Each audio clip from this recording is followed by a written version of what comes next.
Okay let's okay. Good morning, very very good morning. ఈరోజు నేను video చేస్తున్నాను, ప్రతి ఒక్కరు కూడా తెలుసుకోండి.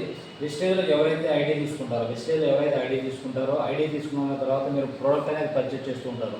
కొంతమంది తెలియక ఏంటంటే నాకు వెస్టేజ్లో డబ్బులు రాలేదు, నేనైతే 100 పాయింట్లు చేశాను, నాకు వెస్టేజ్లో తక్కువ డబ్బులు వచ్చినాయి, నేను 3000 రూపాయల ప్రోడక్ట్ 100 PV చేశాను అని అంటారు. కంపెనీ ఇక్కడ ఎక్కువ డబ్బులు ఇస్తుంది, తక్కువ డబ్బులు అది కాదు. ఇక్కడ మీరున్న లెవెల్ ప్రకారం డబ్బులు ఇస్తుందా లేదా మీరు క్లారిటీ తీసుకోండి. మీరు ఏ పర్సంటేజ్లో ఉన్నారో చూడండి. మీరు 100 PV చేశారు, మీరు ఉన్నది 5%, ఇక 5%. ఆ పర్సంటేజ్ ప్రకారం మీకు 90 రూపాయల డబ్బులు మీకు వస్తాయి, రాకుండా ఉండవు. అది అప్లైన్. మిమ్మల్ని వెస్టేజ్లో ఎవరైతే జాయిన్ చేశారో వాళ్ళని అడగండి, ఇలా వస్తుంది కదా అని చెప్పేసి. నెక్స్ట్ మనం అదే 100 PV చేశారు మీరు, కానీ మీరున్న లెవెల్ పెరిగింది, 8% అయింది. 8% అయినప్పుడు మీకు 8% చొప్పున 144 రూపాయలు డబ్బులు వస్తాయి. అది లెవెల్ పెరిగింది కాబట్టి.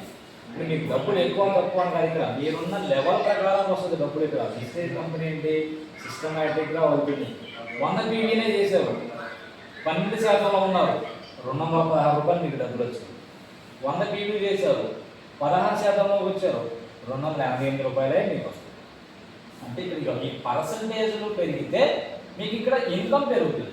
మీకు ఎక్కువ వచ్చినాయి తక్కువ వచ్చినాయి కాదు, మీరున్న లెవెల్ మీకు వచ్చిన ఇన్కమ్ సరిపోయిందా లేదా ఇలా చూసుకోవాలి. కానీ ఈ నెల నాకు తక్కువ వచ్చినాయి, నాకు కింద నెలలు ఎక్కువ వచ్చినాయి కాదు, మీరున్న పర్సంటేజ్లో మీరు చేసిన పీవీస్ దానికి వచ్చిన డబ్బులు సరిపోతున్నాయా లేదా అంతే.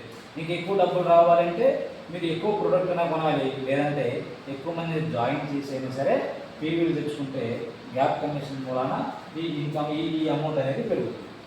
Okay, clear. Thank you. Wish you well.